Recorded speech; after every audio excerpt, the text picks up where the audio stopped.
બોલો શ્રી કૃષ્ણ કનૈયા લાલ કી જય. દ્વારિકાધીશ કી જય. વસુદેવ સુતં દેવં કંસ ચારુણમર્દનમ દેવકી પરમાનંદમ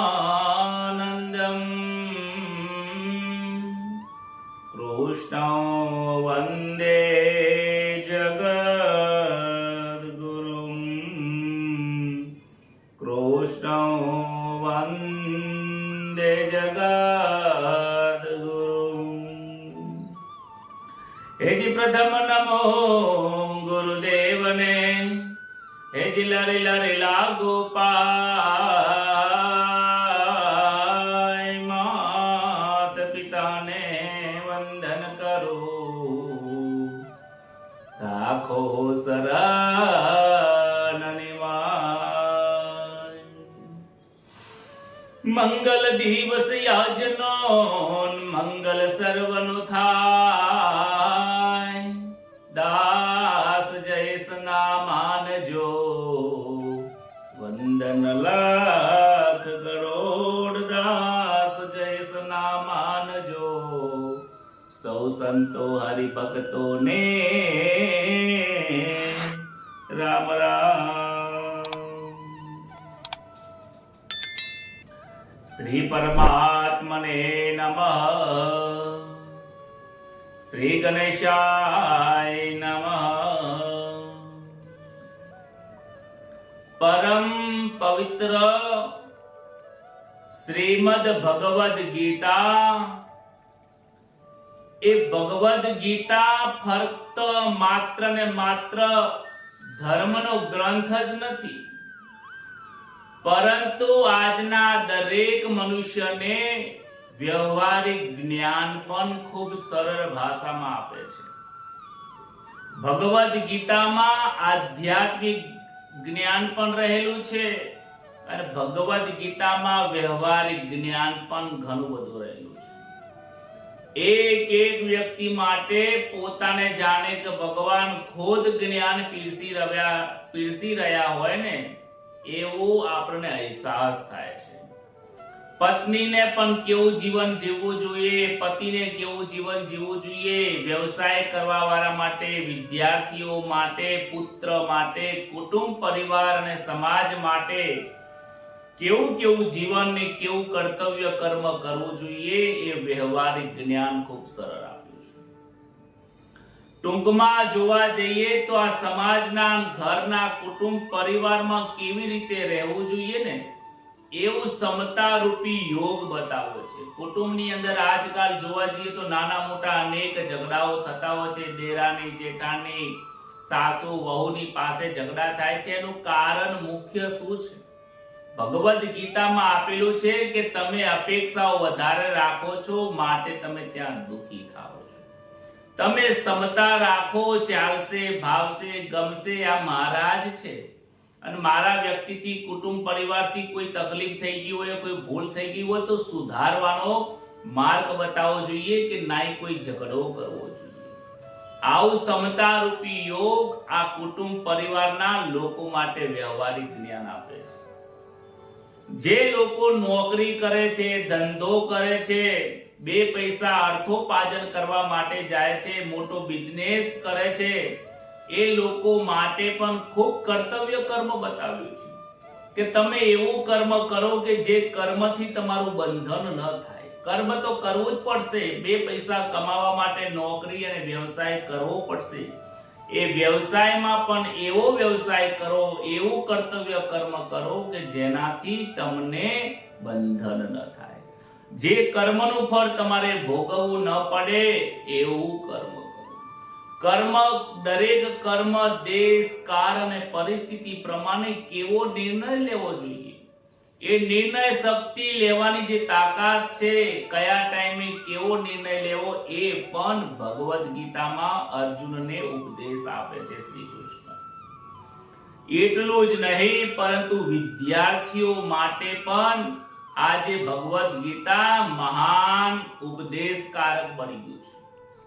ગઈકાલે આપણે જોઈ ગયા છીએ કે ધ્યાન યોગ વિશે ખૂબ મહિમા બતાવ્યો છે.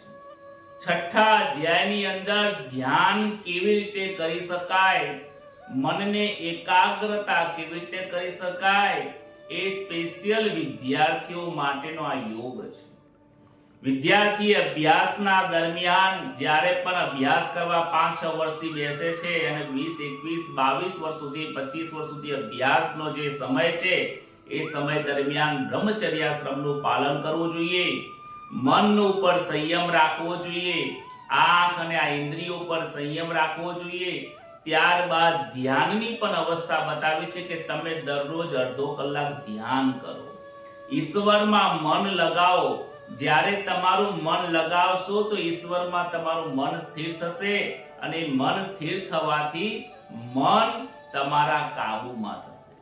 મનના તમે ગુલામ નહીં બની જાઓ, મન તમારું ગુલામ છે, નહીં કે તમે મનના ગુલામ છો. માટે આવું પણ જ્ઞાન આપે છે કે મન ધ્યાનથી સ્થિર થાય છે.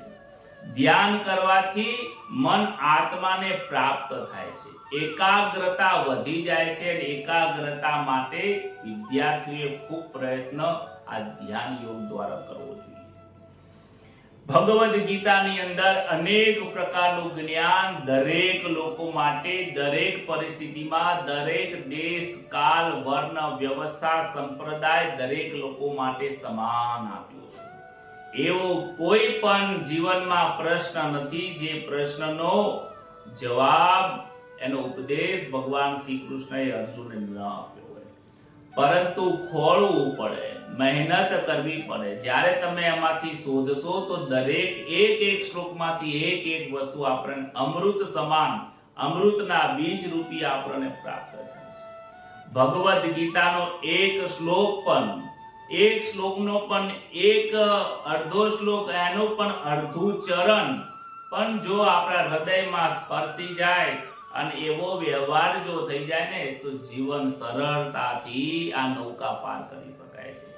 જીવનની અંદર ઘણું બધું પ્રાપ્ત કરી શકાય છે. ધ્યાન યોગની અંદર ગઈકાલે જોઈ ગયા, ભગવાને પ્રાણાયામ કરવાનું બતાવ્યું છે. પ્રાણ અને અપાન અને એ બંનેને સમાન રાખવાની વાત સમજાવી છે. ધ્યાનથી મન સ્થિર થાય છે, ધ્યાનથી એકાગ્રતા આવે છે. ધ્યાનની અંદર શું શું વસ્તુની જરૂરિયાત છે, કેવું આસન હોવું જોઈએ, કેવો જગ્યા ઉપર જઈને બેસવું જોઈએ, તમામ પ્રકારનું વિવરણ ભગવાને આપ્યું છે. કહે છે આ ધ્યાનની અંદર જ્યારે તમારો અભ્યાસ કરતા કરતા આગળ વધો છો, ત્યારે તમને ત્યાં આનંદની પ્રાપ્તિ થાય છે. ગઈકાલે જોઈ ગયા કે અત્યંતિક સુખ, ઈશ્વરની સાથે તમારું મનનું જ્યારે જોડાણ થાય છે, ત્યારે અહંકાર છૂટી જાય છે કે આ ધ્યાન હું કરું છું, આ ધ્યાન કરી રહ્યો છું, એ પણ ભૂલી જવાય છે. ફક્ત એટલું જ રહે છે કે મારા લક્ષ્યમાં પરમાત્મા છે. પરમાત્મા એમનું સ્વરૂપ મારાની અંદર આત્મ સ્વરૂપે રહેલું છે.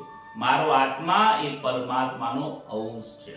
આવું લક્ષ્ય અને આવું જ્યારે સિદ્ધ થઈ જાય છે, ત્યારે આત્યંતિક સુખ પ્રાપ્ત થાય છે, જે ઇન્દ્રિયોથી પણ પ્રાપ્ત થતું નથી, જે બુદ્ધિથી પણ પ્રાપ્ત થતું નથી, એવું આ જ્ઞાન આપણને પ્રાપ્ત થાય છે.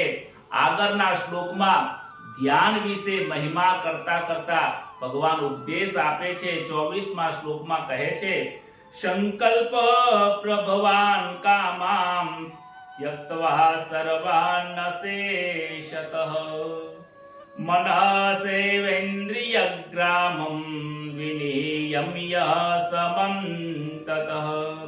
સંકલ્પથી યુક્ત ઉત્પન્ન થવા વાળી સઘળી ક્રિયાઓ, સંકલ્પ જે તમે મનની અંદર સંકલ્પ કરો છો, આ કરું છે, તે કરું છું, આવું કરું છું, તેવું કરું છે, સંકલ્પથી ઉત્પન્ન થવા વાળી સઘળી ક્રિયાઓ નો સર્વથા ત્યાગ કરીને મનથી ઇન્દ્રિય સમૂહને બધી બાજુથી ઉઠાવી લે છે. કેવી રીતે કરવાનું છે એ બતાવે છે કે જ્યારે પણ તમે ધ્યાન કરવા બેસો છો ત્યારે શું કરવાનું છે કે સંકલ્પથી ઉત્પન્ન થવા વાળી ધ્યાન કરવા બેઠીએ ને એટલે મનની અંદર કોઈની પાસે આ દૂધ ગરમ કરવા મૂક્યું છે, કાં તો પછી કોઈ નાવા ગયો, લાઈટ ચાલુ રહી ગઈ હોય, પંખો ચાલુ રહી ગયો હોય, કાં તો પછી બહાર કોઈ જગ્યાએ વસ્તુ મૂકેલી હોય, અચાનક તમને કોઈ કામ કરવાનું યાદ આવી જાય, કોઈને ફોન કરવાનું યાદ આવી જાય, આવા મનની અંદર ધ્યાન કરતી વખતે, માળા કરતી વખતે અનેક પ્રકારના સંકલ્પ વિકલ્પ આવે છે. પરંતુ કહે છે કે તમે જ્યારે પણ ધ્યાન કરવા બેસો ને ત્યારે સંકલ્પને છોડી દો. કાં તો બધા સંકલ્પ નાના મોટા પૂર્ણ કરીને તમે બેસો, અને જો તમને સંકલ્પ મનની અંદર આવે તો એનો ત્યાગ કરી દો. કોઈ પણ સંકલ્પને મનની અંદર રમશો નહીં. જો રમશો તો રાગ થશે. રાગ થવાથી તમે જે ધ્યાન કરવા બેઠા છો એ ધ્યાન નહીં થાય, એમાં બે ધ્યાન થઈ જવાશે અને તમારો સંસારનો પણ સમય બગડે છે. અને જે તમે 24 કલાકમાંથી અડધો કલાક સમય નીકાળ્યો છે પ્રભુ માટે, એ પણ સમય બગડે છે. માટે મનને સમજાવવાનું છે કે હે મન, મારે અત્યારે કોઈ સંકલ્પ નથી કરવા. મારે ફક્ત ને ફક્ત ઈશ્વરની પ્રાપ્તિ માટે, ઈશ્વરના દર્શન કરવા માટે આ ધ્યાન કરવું છે. કહે છે ઇન્દ્રિયના સમૂહને બધી બાજુથી હટાવી દો. કોઈ આંખને જોવાની ઈચ્છા થાય તો જોશો નહીં, આંખને સ્થિર રાખો. શરીરને હલવાની ઈચ્છા થાય તો હલશો નહીં, ખણવાની ઈચ્છા થાય કોઈ જગ્યા પર, બને ત્યાં સુધી વસ્તુને ઇન્દ્રિયના વિષયને સહન કરતા શીખો. એવું કરવાથી શું થશે કે મનની અંદર જે કામનાના બીજના સંસ્કારો રોપાતા હશે તો રોપાશે નહીં. કારણ કે તમે જે સંકલ્પ કરો છો એ સંકલ્પથી કામના ઉત્પન્ન થાય છે. કામનાથી મનની અંદર વિચારો થાય છે અને વિચારોના કારણે તમારા ધ્યાનમાં ભંગ પડી જાય છે, કાર્ય થતું નથી. માટે જે કાર્ય, જે વિચાર જ્યાંથી આવે છે ત્યાં જ એને રોકી દો. જ્યારે યાદ આવે છે ત્યાં રોકી દો અને ફરીથી ધ્યાનમાં લાગી જાઓ. સનેહે સનેહે રૂપ મેદત બુદ્ધ્યા ધૃતિ ગ્રહિતયા. ખૂબ સુંદર શ્લોક છે, આને સમજવાની જરૂર છે. આત્મસંસ્થમ મનઃ કૃત્વા ન કિંચિદપી ચિંતયેત. કહે છે ધૈર્ય યુક્તથી, ધીરજ રાખવાની. શનૈ શનૈ, સંસ્કૃતમાં શનૈનો મતલબ થાય છે ધીરે ધીરે. નહીં કહેતા કે શનૈ શનૈ કાર્ય કરો, ધીરે ધીરે કાર્ય કરો. એટલે કહે છે કે ધૈર્ય પૂર્વક બુદ્ધિ દ્વારા સંસારથી ધીરે ધીરે ઉપરામ થઈ જવું. જેમ તમે ધ્યાન કરવા બેસો છો ત્યારે તમારા મનને ભગવાનમાં વિલય કરી દો. મનને જેમ બરફને પાણીમાં ઓગળી જાય છે આપોઆપ, એવી રીતે તમારા મનને પણ ઈશ્વરમાં જ વિલીન કરવાનો પ્રયત્ન કરો, કોશિશ કરો અને ઈશ્વરને જ યાદ કરો, ઈશ્વરના સ્વરૂપને યાદ કરો, ઈશ્વરના મહિમાને યાદ કરો, ઈશ્વરના ઉપકારોને યાદ કરો. પ્રભુ તારા છે ઉપકારો, હું કેમ કરીને ગાઉં. પ્રભુ તારા લાખો ઉપકારો છે, હું કેવી રીતે ગાઉં? કારણ મારા શબ્દો પણ ખૂટી પડે છે, એટલા તારા ઉપકારો છે. હું શ્વાસ લઈ શકું છું, સાંભળી શકું છું, જોઈ શકું છું, ખાવા માટે ભોજન આપ્યું છે, રહેવા માટે સારું મકાન આપ્યું છે, પુત્ર પરિવાર, કુટુંબ પરિવાર બધું આપ્યું છે. આટલું આપવા છતાં પણ હજી માગ કરીએ તો ભગવાનને ગમતું નથી. આ જીવાત્માને જેટલી જરૂર છે, અગ્નિ, પૃથ્વી, વાયુ, જળ ને આકાશ, આ પાંચે પાંચ વસ્તુ તો ફ્રીમાં આપી છે, એના કરતા પણ વધારે પ્રારબ્ધમાં આપણને કિસ્મતમાં ઘણી બધી આપી દે છે. ભગવાનને કહેવાનું છે હે પ્રભુ, મારી લાયકાત કરતા પણ તે મને અધિક આપી દીધું છે. તારો ખૂબ ખૂબ ઉપકાર માનું છું. ભગવાનનો દરરોજ ઉપકાર માનો. અરે સામાન્ય માણસનો જો આપણે ઉપકાર માનીએ તો માણસને પણ આપણે આપણા પ્રત્યે ફરીથી ઉપકાર કરવાની ઈચ્છા થાય છે. તો ભગવાનનો ઉપકાર માનીએ તો કેટલો બધું આપણને પ્રાપ્ત થાય. યુધિષ્ઠિરના પાંડવોના પ્રત્યે ધૃતરાષ્ટ્રે અપકાર કર્યો હતો, ખૂબ દુઃખ આપ્યું હતું, મારવા માટે અનેક પ્રકારની કોશિશ કરી હતી. પરંતુ મહાભારતનું યુદ્ધ પૂર્ણ થયા પછી ધર્મરાજા જ્યારે રાજા બને છે ત્યારે એ જ કાકાની એ સેવા કરતા હોય છે. વિદુરજી કહે છે ભાગવતમાં, કે આ પાંડવો ખૂબ સારા છે કે તમે મારવા માટે એમને પ્રયત્ન કર્યા છતાં પણ આ લોકો તમારી સેવા કરી રહ્યા છે, આટલી સેવા તમારા પુત્રએ નથી કરી. ધૃતરાષ્ટ્રને સમજાવે છે અપકારનો બદલો ઉપકાર કરશે. માટે કોઈ પણ શત્રુ હોય, દુશ્મન હોય, એના ઉપર ઉપકાર જ કરતા રહો, ક્યારે પણ એના ઉપર દુશ્મનાવટ રાખશો નહીં.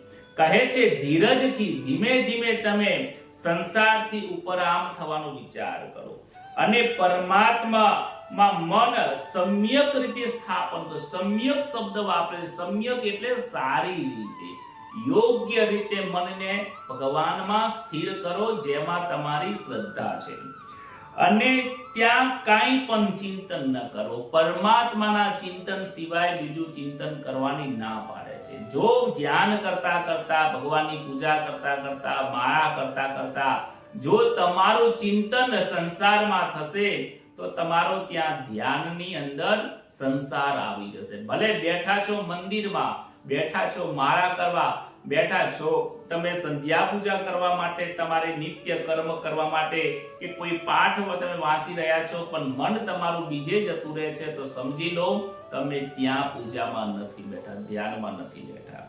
સાધન કરતા કરતા જો સાધકોને કંટાળો આવી જાય, ક્યારેક ક્યારેક ધ્યાન કરો, માળા કરતા કરતા કંટાળો આવી જાય, તો 2 મિનિટ માટે ત્યાં મૂકી દો અને પાછા ઊભા થઈને સ્વસ્થ થઈને ફરીથી બેસી જાઓ. કારણ કે જ્યારે પણ તમે ધ્યાન પૂજા પાઠ કરો તો ત્યાંથી કંટાળવાનું નથી. કહે છે ભગવાન કે તને થોડો કંટાળો આવશે, ઊંઘ આવશે, નિંદ્રા આવશે, પરંતુ આ બધાને સહન કરજે. બગાસા આવશે, 1 કલાક 3 કલાક પિક્ચર જોશે તો બગાસું નહીં આવે. એક ધાર્યું આંખોથી જોયા કરશે, આંખની દ્રષ્ટિ ખરાબ થાય છે, શરીર ખરાબ થાય છે, રાત્રિની ઊંઘ ખરાબ થાય છે, પૈસાનો વ્યય થાય છે, પરંતુ ત્યાં આળસ નથી આવતી. પરંતુ જો કહ્યું હોય કે ગીતાજીનો 1:8 કરવાનો છે, 5 માળા કરવાની છે, તો બગાસા ચાલુ થઈ જાય છે. કેમ? અંદરનો જે શત્રુ છે એ જાગૃત થઈ જાય છે અને બહાર નીકળવાનો પ્રયત્ન કરે છે. બગાસા આવે એટલે સમજવાનું કે મારા શત્રુઓ અને મારા પાપ બહાર જઈ રહ્યા છે. નિંદ્રા આવે તો સમજવાનું કે મને કોઈક રોકી રહ્યું છે. રામાયણની અંદર પણ તમે જુઓ કે જ્યારે વિશ્વામિત્ર યજ્ઞ કરતા હતા, રાક્ષસો આવીને એમાં યજ્ઞનો ભંગ કરતા હતા, રામજી આવી અને યુદ્ધ કરતા હતા અને યજ્ઞનો ત્યાં રક્ષા કરતા હતા. અહીંયા પણ તમે જ્યારે ધ્યાન યજ્ઞ કરો, સેવા યજ્ઞ કરો, પૂજા યજ્ઞ કરો, પાઠ યજ્ઞ કરો, જે પણ તમે ઈશ્વરની પ્રાપ્તિ માટે કાર્ય કરો ને એમાં તમને બગાસા આવે, કોઈ રોકવાનો પ્રયત્ન કરે, કોઈ બોલાવે, કોઈનો ફોન આવે, તો એ સમય ઉપર તમારે એનાથી વિમુક્ત નથી થવાનું. તમારે ત્યાં સ્થિર રહેવાનું છે, એનાથી હારી નથી જવાનું. ક્યારેક તમને એમ લાગે કે હું તો અનેક વર્ષોથી ભગવાનનું જપ તપ તીરથ કરું છું, માળા કરું છું, કેટલાય પાઠ કર્યા છે, પરંતુ ભગવાનના દર્શન થતા નથી. કહેવા છતાં પણ એવો વિચાર કરવાનો છે કે હું એટલો બધો પાપી છું કે હજુ સુધી ભગવાનના દર્શનને હું લાયક બન્યો નથી. જ્યારે લાયકાત પ્રાપ્ત થશે તો પરમાત્મા આપોઆપ દર્શન આપી દેશે. અને કહે છે કે જ્યારે મેં તને કહ્યું ઉપરામ કરવાનું છે, ઉપરામ એટલે સંસારના તરફથી આસક્તિ છોડી દેવી, સુખ અને દુઃખમાં શાંત રહેવું, ઓછું બોલવું, ઓછું હસવું, ઓછો વ્યવહાર કરવો, આ રીતે ધીમે ધીમે ઉપરામ થવાનું. કહે છે શનૈ શનૈ રૂપરમેત. ઉપરામ થવામાં ઉતાવળ ન કરશો, ધીરે ધીરે અપેક્ષા રહિત આસક્તિને છોડીને બિલકુલ ધીમે ધીમે ઉદાસ થઈને તમારે આ ભગવાનનું ભજન કરવાનું છે. ઉદાસ થવાનું એટલા માટે કહે છે કે જો તમે ઉત્સાહથી કરશો તો એમાં રાગ આવી જશે, અને શોકથી કરશો તો તમને દુઃખ થશે. ઉદાસનો મતલબ છે ન હરખ થાય છે ન દુઃખ થાય. ઉદાસીન શબ્દ વાપર્યો છે. અને મહાન જે સંતો થઈ ગયા છે એ ઉદાસીન છે, એમને હરખ નથી થતો, શોક પણ નથી થતો.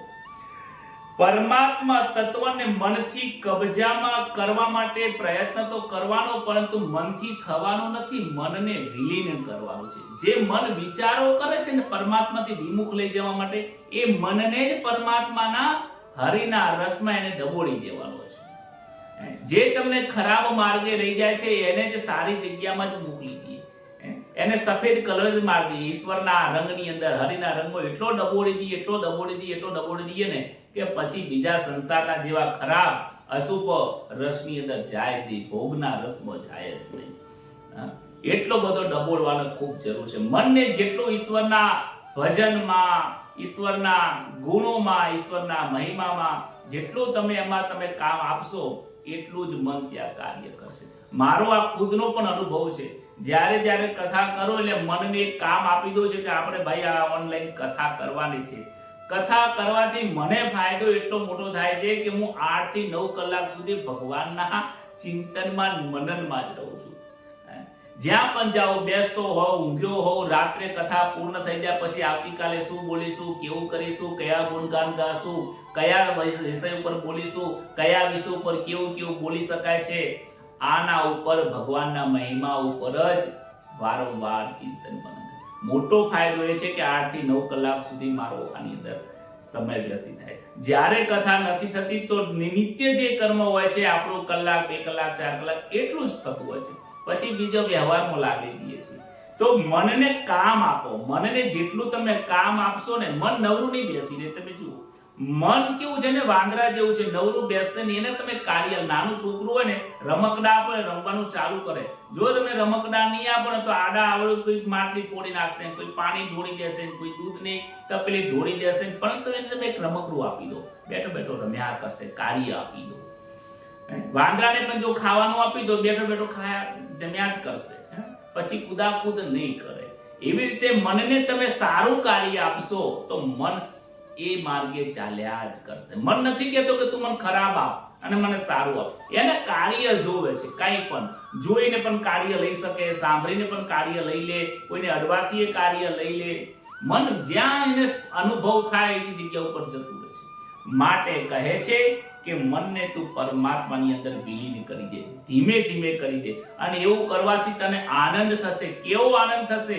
સદઘન આનંદ થવાનો છે, ચિત્ત ઘન આનંદ થવાનો છે, અને આનંદ ઘન થવાનો છે. કારણ કે પરમાત્મા સત ચિત્ત આનંદ સચ્ચિદાનંદ સ્વરૂપ છે. પરમાત્મા સત્ય છે, ચિત્ત સ્વરૂપ એટલે જ્ઞાન સ્વરૂપ છે, પરમાત્મા આનંદ સ્વરૂપ છે. અને એના કરતા પણ વિશેષ સમાધિ લાગી જશે ને તો તને શું થશે? અપાર આનંદ હશે. એ આનંદનો કોઈ પાર જ નહીં આવે. એવો આનંદ આવશે, સમ આનંદ આવશે, સરખો જ આનંદ આવશે. તમે વ્યવહારમાં જશો તો આનંદ, ઘરમાં જશો તો આનંદ, લોકો સાથે વ્યવહાર કરશો તો આનંદ, નોકરી ધંધામાં આનંદ, ને કોઈ ઝઘડો થતો હશે ને એને જોઈને તમને આનંદ જ આવશે. અને પરમાત્માની અંદર આનંદ, સમાન આનંદ થઈ જશે. ત્યારબાદ કહે આનંદ, શાંત આનંદ આવશે, ઘન આનંદ આવશે, અચળ આનંદ આવશે. અને આટલા બધા આનંદોની પ્રાપ્તિ થયા પછી આનંદ ને આનંદ છવાશે. કહે છે આજે આનંદ મારા હોર મારે, મને મળ્યા ભગવાન, મને મળ્યા ભગવાન રે, માતા પિતાના સ્વરૂપમાં. માતા પિતાના સ્વરૂપમાં મને ભગવાન મળ્યા છે. આવા ભાવથી આ ભજન લખાયું છે. માતા પિતાના સ્વરૂપમાં ભગવાન છે, અહીંયા ભગવાન છે, અહીંયા ભગવાન છે, કન કનમાં ભગવાન છે. અને એવો જ્યારે દરેક જગ્યાએ દ્રષ્ટિ થઈ જાય ને એટલે એ દિવ્ય દ્રષ્ટિ થઈ જાય. એટલે તો કહે છે આપો દ્રષ્ટિમાં તેજ અનોખો, એ જે સારે સૃષ્ટિમાં શિવ રૂપ દેખું. આજે મને શિવ નથી દેખાતો, મને કોઈ કુટુંબ દેખાય, પરિવાર દેખાય, પરંતુ તમે મને એવી દિવ્ય દ્રષ્ટિ આપી દો કે એ દ્રષ્ટિથી મને શિવ દેખાય. અર્જુનને પણ ભગવાનના દર્શન કરવા માટે, વિરાટ સ્વરૂપના દર્શન કરવા માટે દિવ્ય દ્રષ્ટિ આપી હતી. સંજયને પણ દિવ્ય દ્રષ્ટિ આપી હતી. આ લૌકિક દ્રષ્ટિ છે, આ દ્રષ્ટિ બદલાશે ત્યારે દિવ્ય દ્રષ્ટિ આવશે, ત્યારે પરમાત્માના દર્શન થશે. અને દિવ્ય દ્રષ્ટિ કેવી રીતે આવે? ભગવદ ગીતાનું જ્ઞાન ધારણ કરવાથી આવે છે. આગળના શ્લોકની અંદર કહે છે જ્યાં જ્યાં તમારું મન જાય છે ત્યાં ત્યાં પરમાત્માને જોવાનો પ્રયત્ન કરો. હવે ધ્યાન કરતા હોય અને ધ્યાનમાં મન જતું રહે તો મનને રોકવાનો પ્રયત્ન કેવી રીતે કરાય? મનને પરમાત્મામાં જોડવા માટે 2-4 તમને ઉપાય બતાવું છું. કે જ્યારે મન તમને બીજી જગ્યા ઉપર જતું રહે તો એ જગ્યા ઉપર પરમાત્માને જુઓ. હરિદ્વારમાં જતું તો હરિદ્વારમાં દર્શન કરવામાં જતા રહો. તમારું મન કદાચ ભોજનમાં જતું રહે તો કહેવાનું કે આ ભોજન લઈ હું ભગવાનને જમાડું. જે જગ્યા ઉપર જાય જગ્યા ઉપર પરમાત્માના દર્શન કરીને પાછા પરમાત્માના ધ્યાનમાં આવી જાઓ. પછી બીજો એક ઉપાય છે કે તમે આ ધ્યાન કરતા કરતા મારા કરતા કરતા તમારું જો બે ધ્યાન થઈ જાય તો એવો ભાવ ના રાખશો કે મારું મન બીજે જતું રહ્યું. તમારે એવો જ વિચાર કરવાનો કે આ મનને મેં વિચલિત કર્યું નથી, મારા દ્વારા મન વિચલિત થતું નથી. આ ગયું છે, જે ગયું એ કચરો ગયો, પાછો મારે પછી પરમાત્મામાં પ્રાપ્તિ કરવી છે. પછી બીજું પણ આવે છે કે જો બહુ વધારે વિચલિત કરતું હોય તો અડંગ બડંગ સ્વાહા, અડંગ બડંગ સ્વાહા, અડંગ બડંગ સ્વાહા આવું 4-5 વખત બોલીને અને મનના બધા વિચારોને ધક્કો મારીને પાછું ધ્યાનમાં બેસી જાઓ. ક્યારેક પછી મન ના માનતું હોય અને પછી શ્વાસોશ્વાસની ક્રિયાને બદલી જાઓ. જોરથી શ્વાસોને બહાર કાઢો અને બહાર કાઢવાથી વિચાર કરો કે બધા જ મારા ખરાબ વિચારો જતા રહ્યા, અને જ્યારે પછી શ્વાસોશ્વાસ જોરથી લેવાથી બહાર કાઢવાથી અને પછી ફરીથી ધ્યાનમાં બેસવાથી મન તમારું શાંત થાય. આ ધીમે ધીમે એક ધ્યાન માર્ગની અંદર મન લગાવવાના પ્રયત્ન છે. આગળ 27મા શ્લોકની અંદર કહે છે પ્રશાંત મનસં યેનમ યોગિનમ સુખમોત્તમમ ઉપૈતિ શાંતરજસમ બ્રહ્મભૂતમકાલ્મસમ. 27મા શ્લોકની અંદર 6થા અધ્યાયમાં કહે છે જેના બધા પાપો નષ્ટ થઈ ગયા છે. પ્રશાંત મનસમ યેન, જેનો રજોગુણ મન સર્વથા શાંત થઈ ગયા છે. આ જે સંસારના જે વિચારો છે, સંસારનો વ્યવહાર છે ને એ રજોગુણમાં રહેલો છે. આપણે જેટલી પણ ક્રિયાઓ કરીએ, ખાઈએ, પીએ, બોલીએ, ચાલીએ, બધું રજોગુણમાં થાય છે. સંસારના ભોગો એ રજોગુણ છે. ઈશ્વરની સાથેનો જે ભોગ છે એ સત્વ ભોગ છે. અને કોકનું ખરાબ થાય એમાં આપણો પોતાનો ભોગ રહેલો હોય એ તમોગુણી ભોગ રહેલો છે. આગળના 16, 15, 16, 17 અધ્યાયની અંદર સત્વ, રજ અને તમોગુણની અંદર વિસ્તારથી કહેવામાં આવે છે. એટલે સંસારનો વ્યવહાર બધું રજોગુણથી થાય. સંસારની ઉત્પત્તિ પણ રજથી થાય છે, રજોગુણથી થાય છે. માટે આમાં રજોગુણ રહેલું છે. એટલે જેના બધા પાપો નષ્ટ થઈ જાય છે, રજોગુણથી જે મનથી શાંત થઈ જાય છે, એવા બ્રહ્મ સ્વરૂપ યોગીને નિશ્ચિત ઉત્તમ સુખની પ્રાપ્તિ થાય છે. આવા વ્યક્તિને શું કહેવાય છે? બ્રહ્મ સ્વરૂપ યોગી કહેવાય છે. આગળ કહે છે કે જેના સગરા પાપો નષ્ટ થઈ ગયા છે, તમો ગુણની જે સંપત્તિ છે એ જેને દૂર કરે છે. ક્યારેક લોકો સુખની પ્રાપ્તિ કરે પરંતુ સુખની અંદર કોકનું અહિત રહેલું હોય, એવું સુખ લેવાય નહીં. એને વિકર્મ કહેવાય. કહે છે કર્મ, અકર્મ અને વિકર્મ. જે કર્મની પાછળ આસક્તિ રહેલી હોય, પરની આશાઓ રહેલી છે, એને કર્મ કહેવાય, બંધનમાં નાખે છે. જે કર્મની પાછળ આસક્તિ નથી, કર્મના ફળની ઈચ્છા નથી, અહંકાર, અહંતા, મમતા વગરનું જે કર્મ થાય છે, હું કર્મ નથી કરતો આવો ભાવ છે, તો એ અકર્મ બની જાય છે, જેનું કોઈ બંધન નથી. અને જે કર્મની પાછળ કોકનું અહિત રહેલું હોય, કોકને દુઃખદાયક પીડા રહેલી હોય, એવું કર્મ થાય એને વિકર્મ કહેલું છે. અને એ તો નરકમાં નાખવા વાળું છે. એ તો શાસ્ત્રના વિરુદ્ધનું કર્મ છે. એવી જ રીતે પણ અહીંયા કાર્ય પણ એવા થાય છે કે તમે જ્યારે પણ ધ્યાન કરો અને એનાથી ધ્યાન કરતા કરતા ઈશ્વરમાં મન લગાવતા તમારું જે રજોગુણ છે, ભોગ બુદ્ધિ છે, એ નષ્ટ થઈ જાય છે. ઈચ્છા અને આસક્તિઓ ત્યાં તૂટી જાય છે અને પછી શું થાય? મન તમારું શાંત થઈ જાય છે. અને આ પ્રમાણે કરવાથી જ સુખની પ્રાપ્તિ થાય છે. યોગનો અભ્યાસ કરવા વાળા યોગીએ નિશ્ચિત સુખની ત્યાં પ્રાપ્તિ થઈ જાય છે. વારંવાર તમારે અભ્યાસ કરતા રહો, અભ્યાસથી વિમુખ ના થશો. આગળના શ્લોકમાં કહે છે ઉંજનેવમ સદાત્માનમ યોગી વિગત કલ્મષ સુખેન બ્રહ્મ સંસ્પર્શ મત્યંતમ શોકમાસ્વનુતે. આ રીતે જે પ્રમાણે ધ્યાન યોગ બતાવ્યો છે અને મનને સમજાવવાનો પ્રયત્ન કરવાનો બતાવ્યો છે, મનને પોતા ઈશ્વરમાં વારવાનો જે પ્રયત્ન બતાવ્યો છે, અને આ રીતે જે સુખોની પ્રાપ્તિ કરે છે, આનંદની પ્રાપ્તિ કરે છે, મનને ઈશ્વરમાં વિલીન કરે છે, આ રીતે પોતાની જાતે જ કોઈ આવશે નહીં, પોતાની જાતે જ પરમાત્મામાં જોડતો જાય છે અને પાપ રહિત થતો જાય છે. આવો યોગી સુખપૂર્વક બ્રહ્મની પ્રાપ્તિ કરી અત્યંત સુખને પ્રાપ્ત કરે છે. સંસારમાં જે સુખ છે એ નાશવંત સુખ છે. મળ્યું, છૂટી ગયું, પ્રાપ્ત થયું, ભોગવ્યું, પૂરું થઈ ગયું, ફરીથી ઈચ્છા થઈ, ભોગવ્યું, પૂરું થઈ ગયું. અને ઈશ્વરની પ્રાપ્તિનું જે સુખ છે, ઈશ્વરના દર્શનનું જે સુખ છે, ઈશ્વરના શરણનું જે સુખ છે, એ અત્યંત સુખ છે, જેનો કોઈ અંત નથી. અનંત સુખ છે, અક્ષય સુખ છે, જેનો કોઈ ક્ષય થતો નથી. કહે છે કે જે સુખમાં અનુભવ કરવા વાળો હોય, આવવા જવા વાળો, એ બંને નથી રહેતા, તે અત્યંત સુખ છે. જે સુખ આવ્યા પછી જાય નહીં, એનું નામ અત્યંત સુખ છે. અને જે સુખ આવે અને જતું રહે, એ સુખ કેવું કહેવાય? નાશવંત સુખ છે, ક્ષણિક સુખ. એ બધું સંસારનું સુખ છે. માટે કહે છે કે તું તારી જાતે જ આ રીતે પરમાત્માની અંદર પ્રાપ્તિ થવા માટે તું જોડતો રહે, પ્રયત્ન કરતો રહે. આ બધી જે ક્રિયાઓ છે એ સગુણ ભક્તિની ક્રિયાઓ છે. સગુણ ધ્યાન છે. ધ્યાન પણ બે પ્રકારે થાય છે. એક સગુણમાં ધ્યાન થાય છે, નિર્ગુણમાં ધ્યાન થાય છે. નિર્ગુણમાં ધ્યાન કેવી રીતે થાય એ આવનારા શ્લોકની અંદર આવશે. સર્વભૂતસ્થમાત્માનં સર્વભૂતાનિ ચાત્મનિ ઈક્ષતે યોગયુક્તાત્મા સર્વત્ર સમદર્શન. અત્યાર સુધીમાં જે કહેવાયું એ સગુણ છે, ક્રિયાત્મક છે, કે તમારે આસન પાથરીને બેસવાનું છે, શ્વાસોશ્વાસની ક્રિયા કરવાની છે અને મનને સ્થિર કરવાનો પ્રયત્ન કરવાનો છે. આ શરૂઆતનું ધ્યાન છે.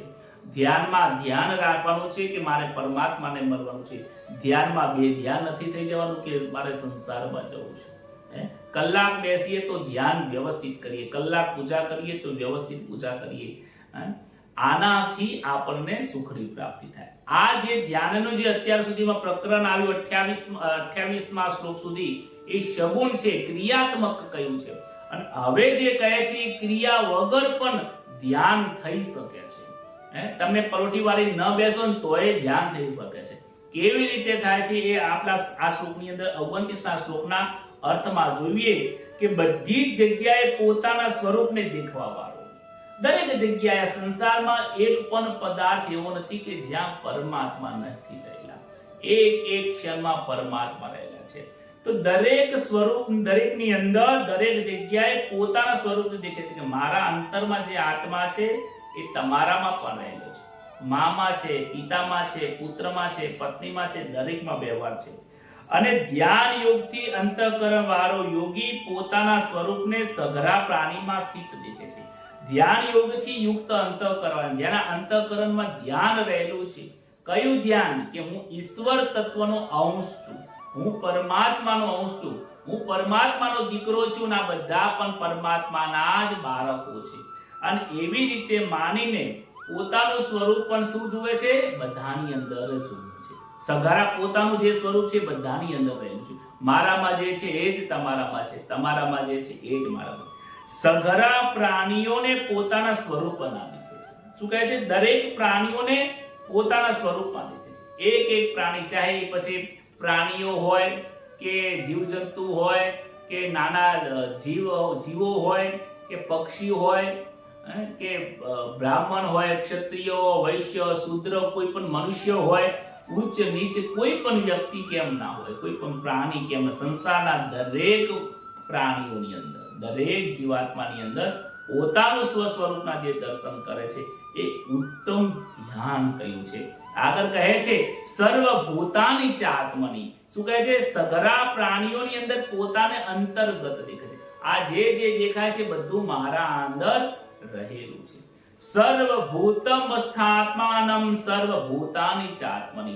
ધ્યાન યોગનો અભ્યાસ કરતા કરતા યોગીઓનું અંતઃકરણ પોતાના સ્વરૂપમાં તલ્લીન થઈ જાય. હવે જેવી રીતે આપણે સગુણ સ્વરૂપમાં ધ્યાન ક્રિયાત્મક બતાવ્યું છે કે તમે આ રીતે ધ્યાન કરશો એ ધ્યાનની છેલ્લી પરાકાષ્ઠા કઈ છે કે તમને પછી ધ્યાન કરવા નહીં બેસો ને તો તમને બધી જગ્યાએ ધ્યાન થઈ જશે.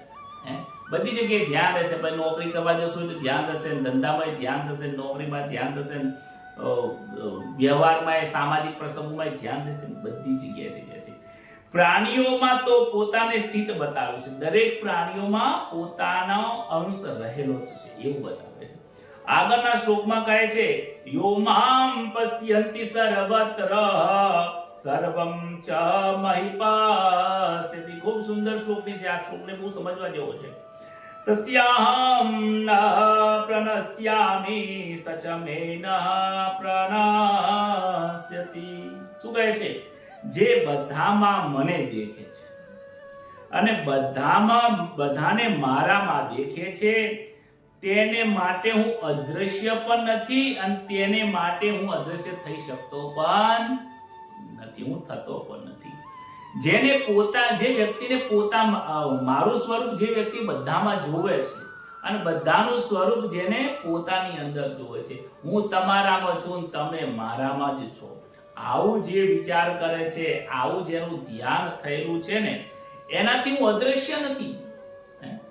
કેવી રીતે અદ્રશ્ય નથી? તમને એમ લાગે કે ભગવાન તો દેખાતા જ નથી, પણ જ્યારે પોતાના સ્વરૂપની અંદર જાગ્રત અવસ્થાની આવી જાય છે, ધ્યાન યોગથી, કર્મ યોગથી અને જ્ઞાન યોગથી જ્યારે પોતાના સ્વસ્વરૂપની ઓળખાણ થઈ જાય કે હું સતચિત આનંદ સ્વરૂપ છું, પરમાત્માનો અંશ છું, આવું જ્યારે સમજાઈ જાય ને ત્યારે એને એવું પણ સમજાય છે કે મારામાં જે અંશ છે ને એ સામેવાળામાં પણ અંશ છે, આ પ્રાણીમાં પણ છે, આ પદાર્થમાં પણ છે, આ પુસ્તકમાં પણ એ જ રહેલા છે. માટે પછી શું થાય છે? એ સ્થિરતાનો સમયોગ આવી જવાથી એ દરેકની અંદર પરમાત્મા તત્વ જ જોવે છે. જ્યારે પરમાત્મા દેખાતા હોય દરેક જગ્યા પર તો પરમાત્મા અદૃશ્ય કેવી રીતે રહી શકે? અને જ્યારે એ બધી જ વસ્તુઓને પોતાની અંદર પણ દેખાય છે કે મારામાં જે છે એનામાં છે, એમાં જે છે એ પણ મારામાં જ છે, એટલે હું એનાથી અદ્રશ્ય રહી શકતો નથી, કારણ કે કણ કણમાં ઈશ્વર રહેલા છે. એનું એક ઉદાહરણ ભાગવતના અંદર 10મા સ્કંદની અંદર 13મા અધ્યાયની અંદર 19મો એક શ્લોક આવે છે. એમાં તમને કદાચ ભાગવતના શ્રી કૃષ્ણની બાલ્યાવસ્થાની બાળ લીલાની અંદર તમે જોયું હશે કે બ્રહ્માજી શ્રી કૃષ્ણની પરીક્ષા કરવા માટે આવે છે કે ભગવાનનો જન્મ થયો કે નહીં થયો, અને ભગવાન શ્રી કૃષ્ણ શું કરતા હોય છે? બાળ લીલાની અંદર એમના જે ગુરુ હતા એ ગુરુનો જે પુત્ર એને ખાવા માટે, ભોજન લેવા માટે મોકલ્યો હતો, પરંતુ શું લઈને આવે? ઘરમાં ખાવાનું હતું નથી એટલે છાશ લઈને આવે છે. અને એ બાળકને એવું લાગે છે મધુબંધનને કે કનૈયાને હું છાશ આપીશ તો કહેશે કે રોજ અમારું માખણ ખાય છે અને તારી માયા મારા માટે છાશ મોકલી ખાટી, તો કનૈયા મને રોજ પછી બોલશે, એના કરતા હું છાશ મારી જાતે જ પીજો, આજે કનૈયાને કંઈ આપવું નથી. એટલે ખાટી છાશ પ્રભુને નથી પાવી એમ કરી પોતે પી જાય, મધુમંગલ બધું પી જતો હોય છે. એ સમયે કૃષ્ણ જોઈ જાય છે, કહે છે હે મધુમંગલ, તારી માએ છાશ મારા માટે મોકલાઈ છે, ભલે ખાટી હોય પણ એમાં મારા માટે પ્રેમ રહેલો છે, તું પી ના જઈશ. પરંતુ આ મધુમંગલને શું લાગે છે કે કનૈયાને ખાટી છાશ ક્યાં આપું? એમ કરતો કનૈયો દોડતો આવે છે અને બધી છાશ જેવા ફટાફટ પીવા જાય છે એટલે બધે અહીંયા છાશ થઈ જાય. કનૈયા આવે એ મધુમંગલનું મોઢું ચાટવા લાગે છે. અહીંયા જે છાશ ઢોળાય છે જીભથી ચાટવા લાગે છે. આ ચાટતા બ્રહ્માજીને લાગે છે ભગવાન આવા હોતા હશે, કોઈના મોઢું ચાટતા હશે, આવી મોઢામાંથી એઠી છાશ પડેલી ને આવી રીતે ચાટે તો ભગવાન કેવાતા હશે? આમ કહીને પરીક્ષા કરવા માટે જેટલા પણ ત્યાં ગોવારિયા બેઠા હતા, ગાયો હતી, એ બધાને લઈને બ્રહ્માજી શું કરે છે? બ્રહ્મલોકમાં જતા રહે. કનૈયાને ખબર પડી ગઈ કે આ બાજુ બ્રહ્માજી પરીક્ષા કરવા આયા, બધું લઈ ગયા. કનૈયાએ શું કર્યું છે કે જેટલી પણ વસ્તુઓ હતી, ગાયો હતી, પછી ગોવાળિયાઓ હતા, બાળકો હતી, કામરી હતી, લાકડી હતી, ઉપરનો ખેસ હતો, જેવો વર્ણ હતો, જેવો સ્વભાવ હતો, જેવું શીલ અને પ્રકૃતિ હતું, બધાનું એક એક ભગવાને સ્વરૂપ ધારણ કરી દીધું. અને આ લીલા જે છે એ 1 વર્ષ સુધી ચાલી. ગાયોને પણ નથી ખબર પડી કે આ મારા વાછરડાઓ છે, વાછરડાને પણ ખબર નહીં પડવા દીધી કે આ મારી ગાય છે કે નહીં. ઘરના લોકો, ગોપીઓને પણ ખબર નહીં પડી કે આ મારો બાળક જે એના ઘરમાં જે રમે છે એ કનૈયાનો જ અવતાર ધારણ કરીને બાળક બનીને એના ઘરની અંદર રમી રહ્યો છે. બધું કૃષ્ણએ કૃષ્ણ સ્વરૂપ ધારણ કર્યું. એનાથી સાબિત એ થાય છે કે ભગવાન અનેક સ્વરૂપ ધારણ કરેલા છે. તમારું જે સ્વરૂપ છે એ ચૈતન્ય સ્વરૂપ છે, એ પરમાત્માનો અંશ છે. મધુમંગલને પૂછે છે, મધુમંગલ કહે છે, એ કનૈયા તું આવતી એઠું ચાટી સારું નથી લાગતું. ત્યારે કનૈયો કહે છે, એ મધુમંગલ આ તારી એઠી છાસ નથી, આ મારો પ્રસાદ છે. બ્રાહ્મણનું એઠું ખાવું એ દરેક પાપોમાંથી મુક્ત કરે છે. તારા પિતાજી ત્રિકાળ સંધ્યા કરે છે. જે ત્રિકાળ સંધ્યા કરતા હોય એમના ઘરે તો માગીને ખાવાનું હોય. એઠું ખાવાથી, એઠું પીવાથી મારું પણ કલ્યાણ થઈ જશે. આ ભગવાન શ્રી કૃષ્ણના 10મા અધ્યાયના શબ્દો છે. વિચાર કરો કે જ્યારે બ્રહ્માજી લઈ ગયા ત્યારે બધી કૃષ્ણ કૃષ્ણ કૃષ્ણ કૃષ્ણ, બધી ગાયો ને વાછરડાઓ, કામળી, શું કહ્યું છે કે શરીરના નાના મોટા, નાના હોત નાના મોટા હોત, કોઈ ભેદ રાખ્યો જ નથી. 1 વર્ષ સુધી કોઈને ખબર પડવા દીધી નથી. આવું જ્યારે ઈશ્વર દરેક ચૈતન્ય સ્વરૂપ દરેકની અંદર રહેલા છે, પણ જ્યારે જાગૃત થઈ જાય છે, બલરામજીને ખબર ત્યાં પડી જાય છે, આંખો બંધ કરીને ધ્યાનમાં જોવે છે, તો કે આ કનૈયાએ જ બધા રૂપ ધારણ કરી બેસી ગયો છે. એટલે તો કહે છે કે આજે સમય સારો ચાલે છે, જેની સાથે લગ્ન કરવા ફટાફટ લગ્ન આ વર્ષે કરી દો. કેમ આ વર્ષે કરી દો? કે જેટલા લગ્ન થશે બધા કનૈયા જોડે જ લગ્ન થવાના છે. જેટલી ગોપીઓને લગ્ન કરવા હોય ને એ આ વર્ષે કરી દો. આ વર્ષ બહુ સારું છે, બધા દિવસો બધો સમય લગ્નનો મુહૂર્ત સારું છે. તાત્પર્ય એ છે કે આ જગતમાં બધી જગ્યાએ ઈશ્વર રહેલા છે. આગળના શ્લોકની અંદર કહે છે, સર્વભૂત સ્થિતમ યો મામ ભજન્તે એકત્વમાં સ્થિત સર્વથા વર્તમાનોપી સયોગી મયી વર્તતે. મારામાં એકી ભાવે સ્થિત થયેલો. આવી રીતે જેને ઈશ્વર દરેકમાં રહેલા છે, ઈશ્વર મારામાં જે છે એ જ જગતમાં રહેલા છે, જગતમાં છે એ જ મારા અંદર રહેલા છે, કણ કણમાં ઈશ્વર રહેલા છે. આવો ભાવ એકી ભાવે સ્થિત થયેલો, આવો એક જે સ્થિરતાથી જે ભાવ સ્થિત થઈ ગયેલો છે એ યોગીઓના પ્રાણીઓનો સ્થિર, એ સઘળા પ્રાણીઓમાં સ્થિત મારું ભજન કરે છે. જે દરેકની અંદર ઈશ્વર ભાવ જોવે છે, દરેકમાં જ ઈશ્વર જોવે છે, તો એનું ધ્યાન ત્યાં સગળું થઈ જાય છે.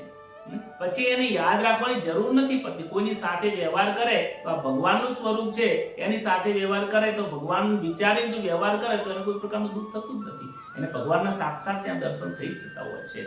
એ સદાય મારું ભજન થઈ જાય. પછી એને એક તારો લેવાની જરૂર પડતી નથી, એને મંજરાળ પણ લેવાની જરૂર પડતી નથી, એને રોજ 1 કલાક ભજન કરવાની પણ જરૂર પડતી નથી, એને કોઈ પણ સાધના, યોગ, વ્રત, જપ, તપ કશું કંઈ કરવાની જરૂર પડતી નથી. જ્યારે સર્વમાં ઈશ્વરના દર્શન થતા હોય ત્યાં પછી સચરાચરની અંદર આનંદ સ્વરૂપના દર્શન થતા હોય ત્યાં પછી કંઈ કરવાની જરૂર પડતી નથી. ત્યાં નિત્ય ભજન થઈ જાય છે. તે સર્વનો વર્તાવ કરતો હોવાથી પણ મારામાં જ વર્તાવ કરી રહ્યો છે. એ ભલે લોકોને એમ લાગે છે કે એ જગતની સાથે વ્યવહાર કરે છે, એકચ્યુઅલી સાચે અને વાસ્તવમાં જોવા જઈએ તો એ જગતની સાથે વ્યવહાર થતો નથી, એ મારી સાથે જ વ્યવહાર કરે છે. કોઈ કોઈની સાથે ખરાબ કરે છે તો એ મારી સાથે જ ખરાબ કરી રહ્યો છે. કોઈ કોઈની સાથે સેવા કરી રહ્યો છે તો એ મારી જ સેવા કરી રહ્યો છે. જેમ સોનાના રિંગની અંદર સોનું છે અને એનાથી રિંગ બને છે, કુંડળ બને છે, એવી રીતે મારા સ્વરૂપથી આ આખું જગત બન્યું છે અને આ જગતમાં મારી સત્તા ચાલે છે. માટે આ જગતમાં જે જે દેખાય છે એ મારું સ્વરૂપ છે. એટલે તો એક શબ્દ વાપર્યો છે, સોહમ સોહમ સોહમ. સો કહેતા તે અને તે હું છું. પરમાત્મા શું કહે છે? તે જે દેખાય છે એ મારું સ્વરૂપ જ છે. તત્વમસી. એક પણ એવું તત્વ નથી જ્યાં એક પણ એવી જગ્યા નથી જ્યાં મારું તત્વ રહેલું ના હોય. સોનાના આભૂષણની અંદર જેમ સોનું મુખ્ય રહેલું છે, એવી જ રીતે આ જગતમાં પણ મારું ચૈતન્ય તત્વ સભર રહેલું છે. કહે છે કે ભગવાનની સાથે અભિન્ન થતા ભક્ત પ્રેમના અંદર વિલક્ષણના રસનું આસ્વાદન કરે છે. આમ બધું તત્વ એક જ છે, પરંતુ પ્રેમનો આનંદની પ્રાપ્તિ કરવા માટે શું કરે છે? અદ્વૈતમાં દ્વૈત બની જાય છે. રાધાજી અને કૃષ્ણ બંનેનું સ્વરૂપ એક જ છે. રાધામાં કૃષ્ણ છે, કૃષ્ણમાં જ રાધા છે. બંનેમાં સ્વરૂપ એક જ છે, પરંતુ પ્રેમનો આનંદ કરવા માટે, આનંદની પ્રાપ્તિ કરવા માટે બે સ્વરૂપ બની જાય છે. એક રાધાજી છે અને કૃષ્ણ બને છે. જેમ બે મિત્ર હોય અને ગાઢ મિત્ર હોય ત્યારે શું કહે છે? એટલે આ બધું આપણું છે, ચિંતા કરી શકતી. કેમ? બધાનું એકમેક છે, બંને એક છે. શરીર અલગ છે, પરંતુ આપણા બંનેનો વ્યવહાર એક છે. પતિ પત્નીનું પણ એવું હોય છે કે જેમ પતિ અને પત્ની શરીર અલગ છે, પણ બંનેનો વ્યવહાર અને જીવન અને પ્રેમ બંને એક જ હોય છે. એક, પરંતુ આનંદ અને વ્યવહાર માટે, પ્રેમના વ્યવહાર માટે એ બે અલગ થઈ જાય. જ્ઞાનની અંદર બેમાં એક થાય છે. ભક્ત અને ભગવાન એક જ છે, આવું જ્ઞાન થાય છે. તો દ્વૈતમાંથી અદ્વૈત થાય છે. અને ભક્તિ માર્ગની અંદર દ્વૈત અદ્વૈત જે છે, પરમાત્મા એક છે, પરંતુ શું કરે છે? ભક્ત પોતાને અલગ માને છે. શું માને છે? કે હું પ્રભુનો દાસ છું.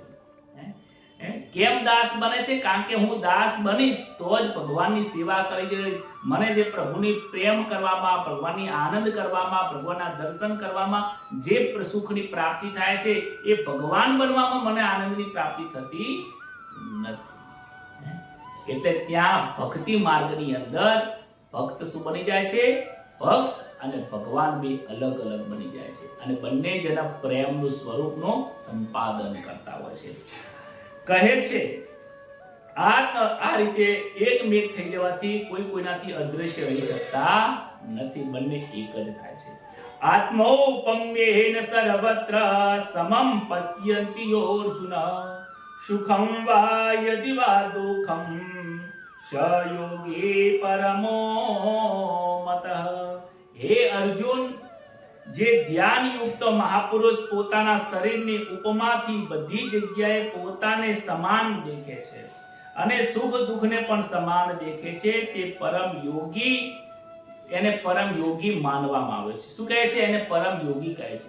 કોને પરમ યોગી કહે છે? કે સાધારણ મનુષ્ય પોતાના શરીરમાં પોતાની સ્થિતિ દેખે છે અને શરીરના કોઈ પણ અંગમાં પીડા થાય, સાધારણ મનુષ્ય શું હોય છે? કે જગતને અલગ અલગ ભિન્ન જોતા હોય છે.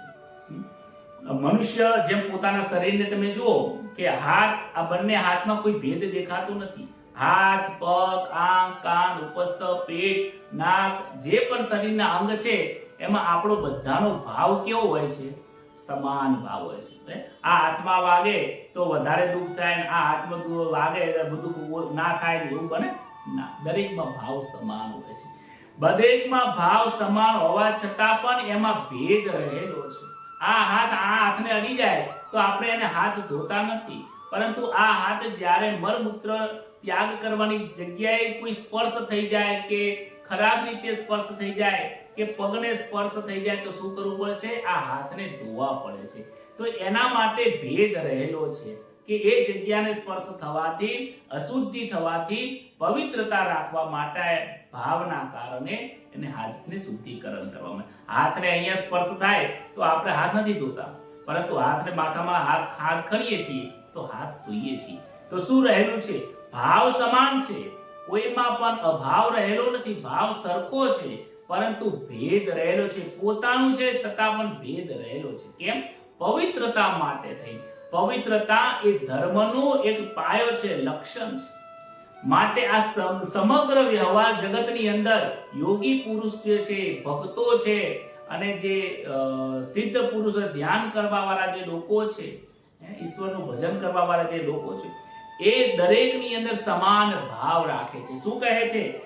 શરીરની ઉપમાથી બધી જગ્યાએ સમાન દેખે છે, પોતાની દ્રષ્ટિમાં અને ભાવમાં સમાન રહેલું હોય છે, સુખ દુઃખને સમાન ગણતા હોય છે, ગમે તેવી પરિસ્થિતિ જાય પણ સુખ દુઃખને સમાન ગણતા હોય છે. સ્પર્શ અને અસ્પર્શની અંદર એ ભેદ થોડો ઘણો રહેતો હોય છે, વ્યવહારમાં ભેદ હોય છે, કારણ કે કોઈ વ્યક્તિના ખરાબ વિચારો હોય તો એવા વિચારોની જોડે જઈને કોઈ સંતો બેસતા નથી.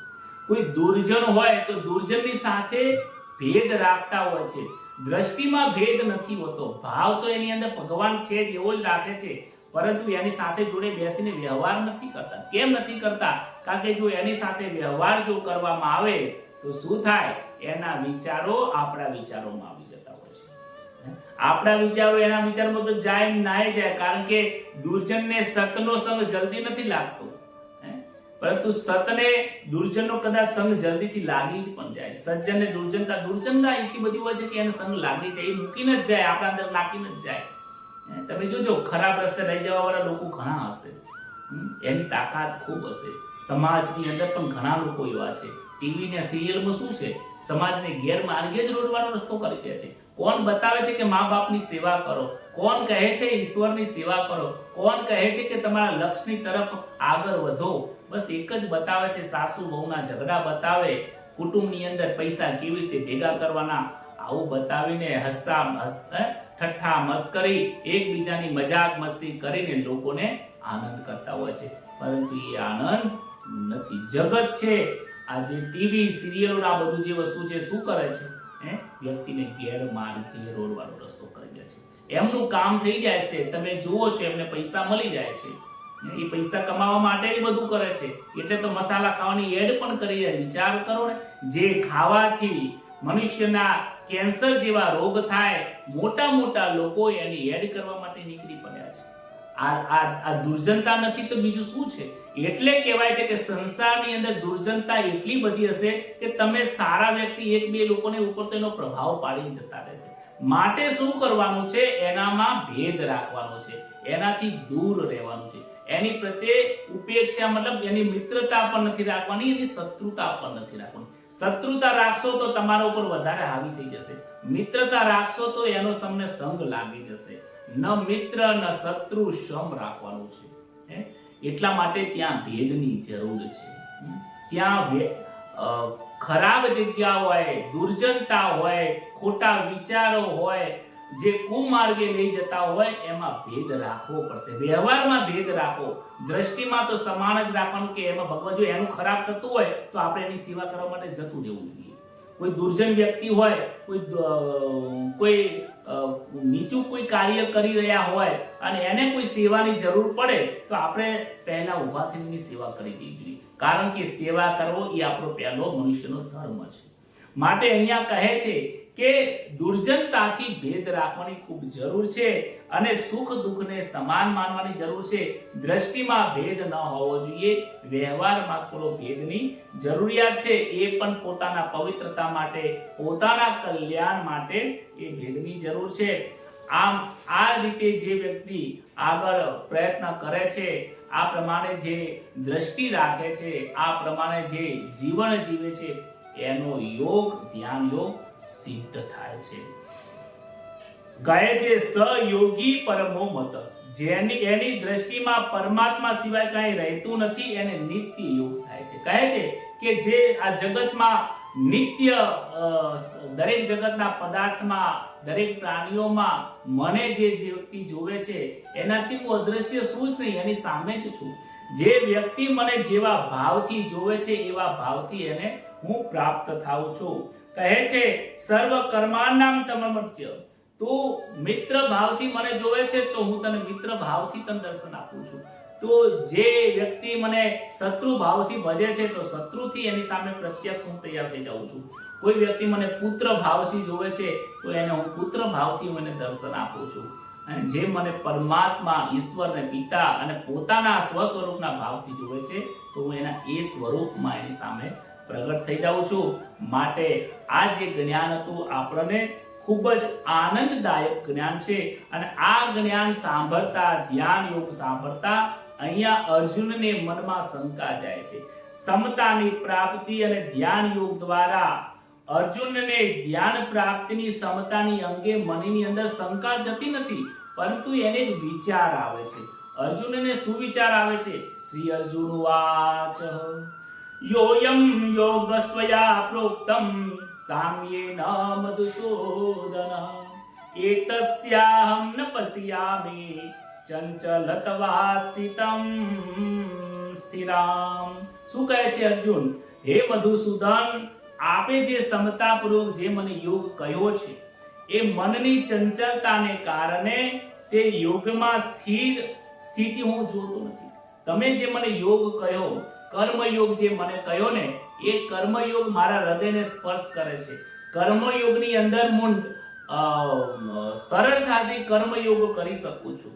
જ્ઞાન યોગ પણ સમજાય છે, કર્મયોગ સમજાય છે, પરંતુ તમે જે આ ધ્યાન યોગ મને સમજાવ્યો ને, એની અંદર મને એમ લાગે છે કે મનની ચંચલતાના કારણે આ યોગને હું સ્થિર જોઈ નથી શકતો. મન ખૂબ ચંચલ છે. મન વારંવાર એક જગ્યાએથી બીજી જગ્યાએ જતું રહે છે. કર્મયોગમાં તો સમતાની પ્રાપ્તિ થઈ જાય છે. કર્મયોગમાં સમતા રાખવું, સમાન રાખવું એ થોડું સહેલું છે. તમે પણ કહ્યું હતું કે કર્મયોગ દરેક યોગ કરતા શ્રેષ્ઠ છે, પરંતુ ધ્યાન યોગની અંદર સમતા રાખવી ખૂબ અઘરી છે, કારણ કે મન ખૂબ ચંચલ છે, અને ચંચલ મન હોય તો ધ્યાન યોગની અંદર સમતા રહી શકતી નથી. આગળના શ્લોકમાં પણ અર્જુનજી એવું જ કહે છે, નિશ્ચલમ હિ મનઃ કૃષ્ણ પ્રમાથે બલવદૃઢમ તસ્યાહમ નિગ્રહમ મધ્યે વાયોરીપસ સુદોષકરમ. કેમ કે હે કૃષ્ણ, મન બહુ ચંચલ છે. મન એટલું બધું ચંચલ છે કે એને સ્થિર કરી શકાતું નથી.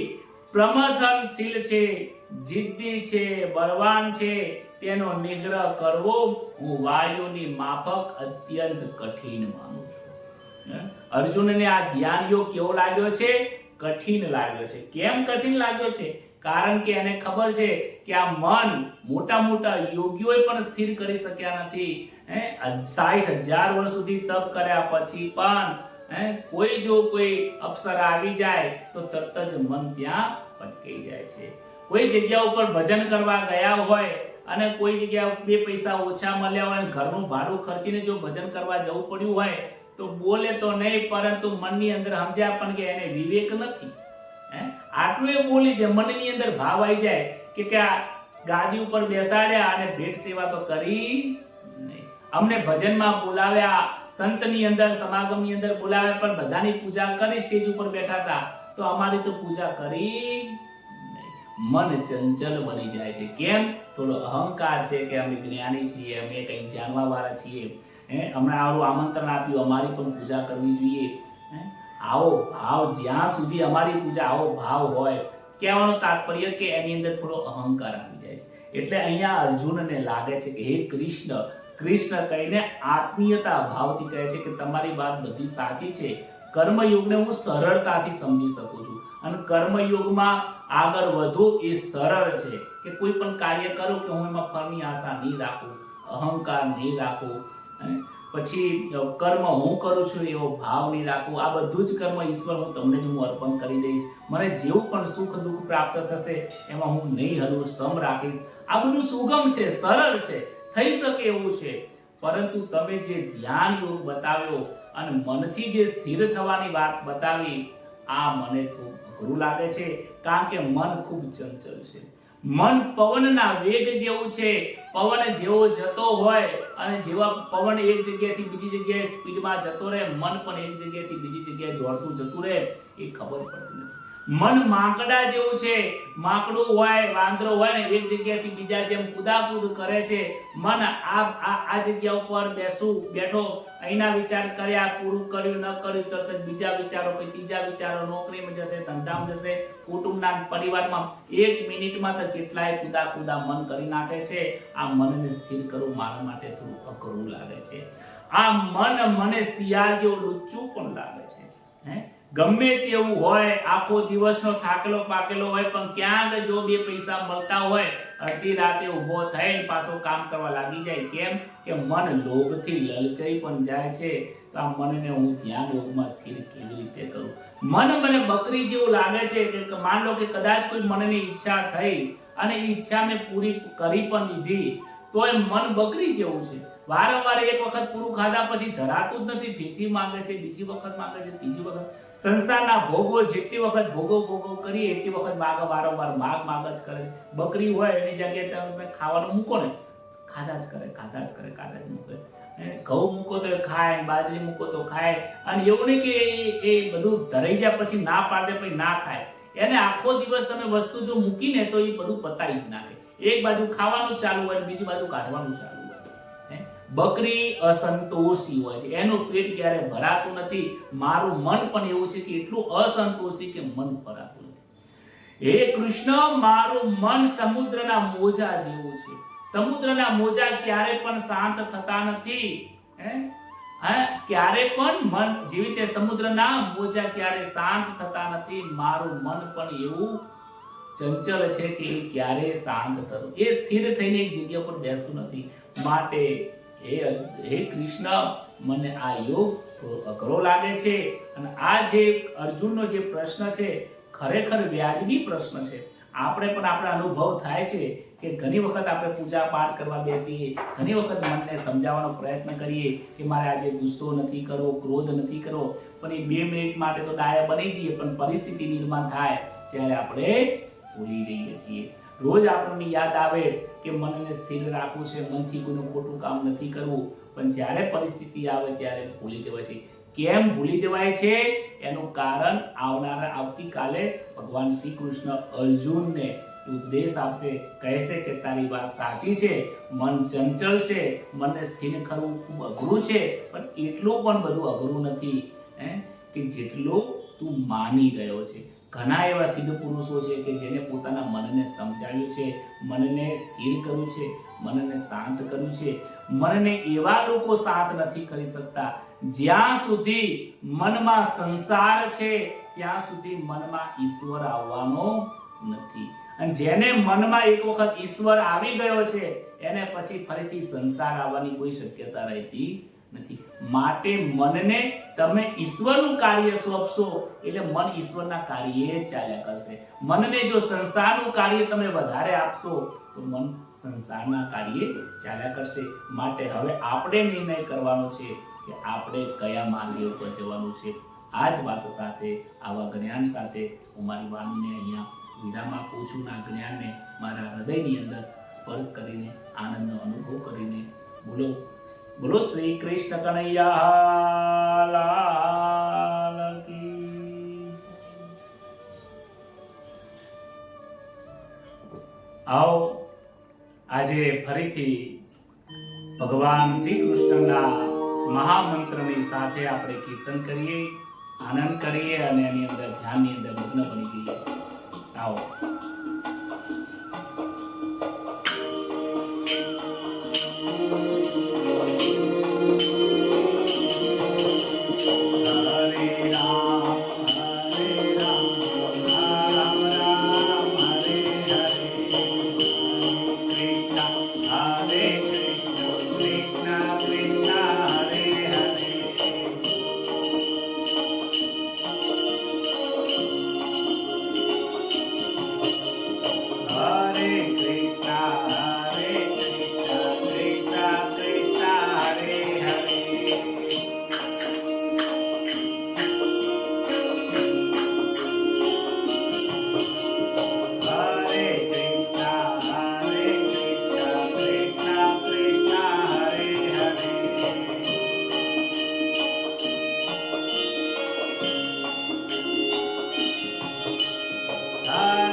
કૃષ્ણ કનૈયા લાલ કી જય. દ્વારિકાધીશ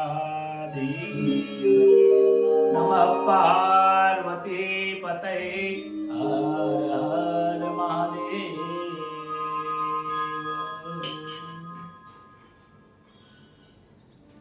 સૌને જય શ્રી કૃષ્ણ. રાધે રાધે.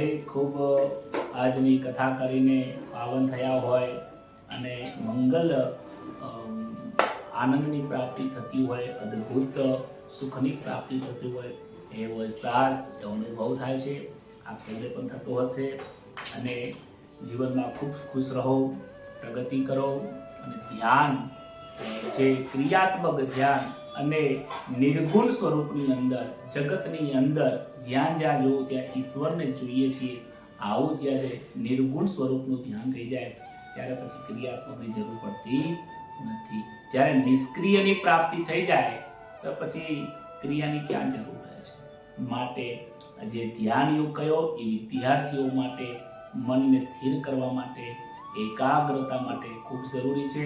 તમે પણ તમારા બાળકને ખાસ શીખવાડજો અને આ વિડીયોને લાઈક, શેર અને સબસ્ક્રાઇબ પણ કરજો. લોકોને દૂર દૂર સુધી પહોંચાડજો. એ શુભકામના સાથે સૌને જય શ્રી કૃષ્ણ. શુભરાત્રી.